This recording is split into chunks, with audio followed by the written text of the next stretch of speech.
The moment you stop being yourself and start trying to impress, you don't move closer. You quietly erase the very reason she noticed you in the first place. Authenticity attracts because it feels effortless, real, and grounded. When someone is genuinely themselves, there's a natural consistency in their behavior. Their words match their actions, their energy feels calm, and there's no confusion about who they are. That kind of presence creates comfort because it doesn't demand validation, it simply exists. And people are naturally drawn to that. It feels safe, refreshing, and rare in a world where so many are trying to be someone else. On the other hand, performance repels because it creates tension. The moment you start acting in a way that isn't aligned with who you truly are, it shows in subtle ways. Your reactions become slightly delayed, your expressions feel rehearsed, and your energy starts to shift from relaxed to controlled. Instead of enjoying the interaction, you're managing it. Instead of expressing yourself, you're editing yourself. And even if the other person can't immediately explain it, they can feel it. Performance often comes from a desire to impress, to be liked, or to avoid rejection. But in trying to control the outcome, you lose the very thing that made you appealing in the first place, your natural self. It creates a disconnect where your actions no longer reflect your true personality, and that inconsistency weakens attraction. Authenticity, however, doesn't try to force anything. It allows moments to unfold without pressure. It accepts imperfections instead of hiding them. And that honesty creates a deeper kind of connection, one that isn't based on trying to win someone over, but on simply being someone worth knowing. In the end, people don't stay because you performed well. They stay because they felt something real. Over-validation kills mystery because it removes the space where curiosity is meant to grow. In the beginning of any connection, a big part of attraction comes from discovery, the feeling that there's more to learn, more to uncover. But when you constantly validate someone, when every thought, every action, and every moment is met with immediate approval, that sense of discovery starts to disappear. Validation itself isn't the problem. Genuine appreciation is healthy and necessary, but over-validation turns appreciation into predictability. When someone knows exactly how you feel all the time, when your responses become automatic and constant, there's nothing left to interpret. No room for imagination, no space to wonder, no reason to lean in and figure you out. Mystery isn't about playing games or being distant. It's about having emotional depth that isn't instantly revealed. It's about allowing moments to breathe instead of filling every silence with reassurance. When you overvalidate, you unintentionally flatten the emotional experience. Everything becomes obvious, available, and expected.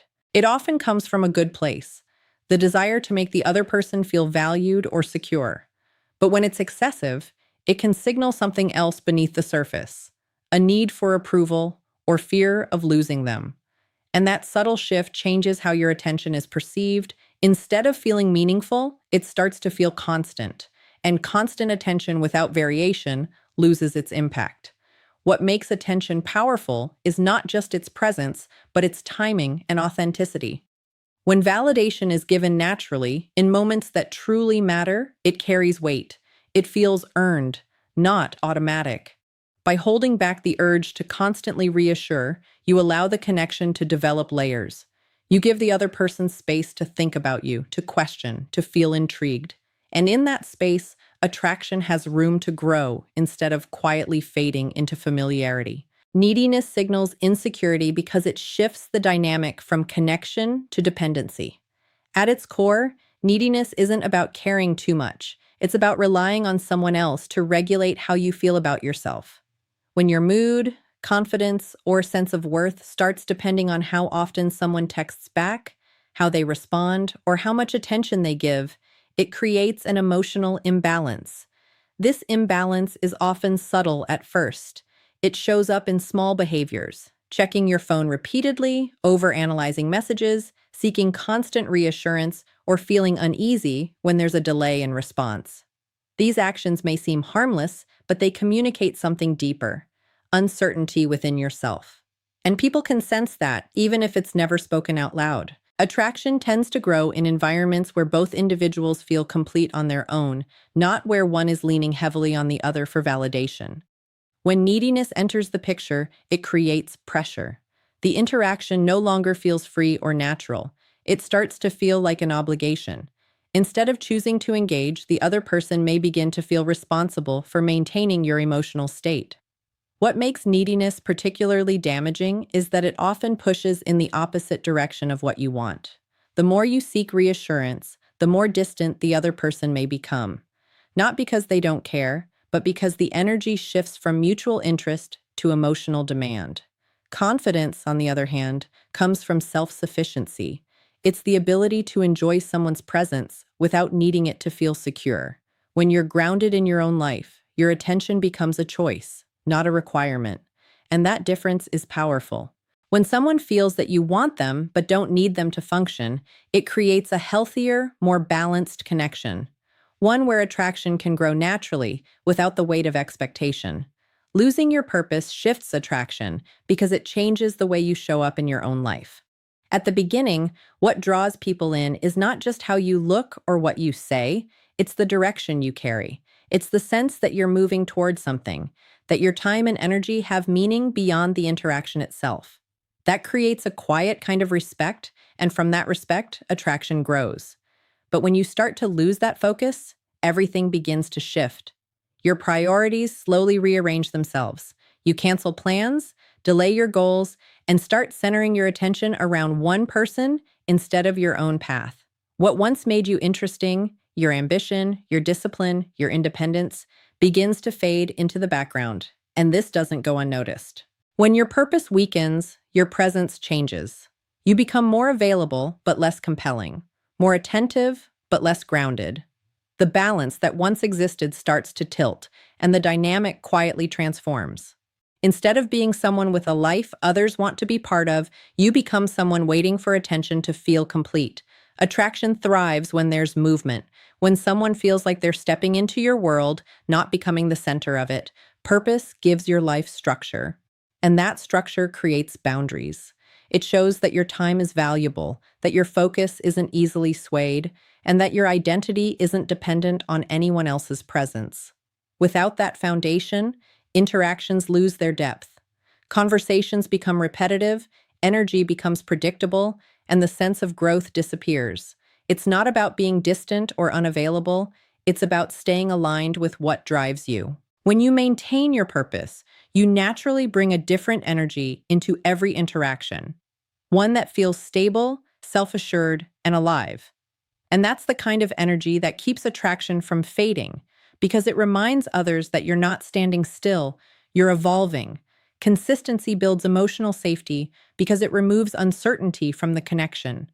When your actions, words, and energy remain steady over time, it creates a sense of reliability that people can relax into. They don't have to question your intentions or guess where they stand with you. That clarity allows trust to grow naturally, without force or pressure. Emotional safety isn't created through grand gestures or intense moments. It's built through small, repeated patterns. Showing up when you say you will. Responding in a way that feels balanced, not unpredictable. Acting the same way on a good day as you do on a difficult one. These patterns send a quiet message. You are stable, you are grounded, and you can be trusted. Inconsistency, on the other hand, creates tension. When your behavior fluctuates, warm one moment, distant the next, it introduces doubt. The other person starts to analyze your actions, trying to understand what changed. That uncertainty can feel emotionally exhausting because it replaces comfort with confusion. Even if the connection is strong, inconsistency slowly erodes the sense of security needed to sustain it. Consistency doesn't mean being perfect or robotic. It means being aligned. Your reactions may vary, but your core behavior remains recognizable. People know what to expect from you, not in a boring way, but in a reassuring way. It gives them the freedom to be themselves without constantly adjusting to sudden shifts in your mood or attention. When emotional safety is present, the connection deepens. Conversations become more open, trust becomes stronger, and attraction becomes more stable. Because at the end of the day, people are drawn not only to excitement, but to how you make them feel over time. And nothing feels more powerful than knowing someone is steady, genuine, and real in the way they show up. There's a subtle shift that happens in many connections, and most people never even realize when it begins. At first, everything feels natural, effortless, almost magnetic. But then, without warning, something changes. The energy drops, the excitement fades. And what's surprising is that it's rarely about looks, money, or status. It often comes down to one simple behavior that silently breaks attraction: speech. You see, attraction isn't built on perfection, it's built on presence, on the way you carry yourself when you're not trying to prove anything. But the moment you start chasing approval, everything changes. The tone of your voice shifts, your decisions become calculated. You start thinking more about how you're being perceived than how you actually feel. And that's where the problem begins. Because when you stop being grounded in who you are, you start seeking validation. You begin to agree with everything she says, laugh a little harder than you should, respond a little faster than necessary, not because it's natural, but because you're trying to maintain something instead of letting it grow.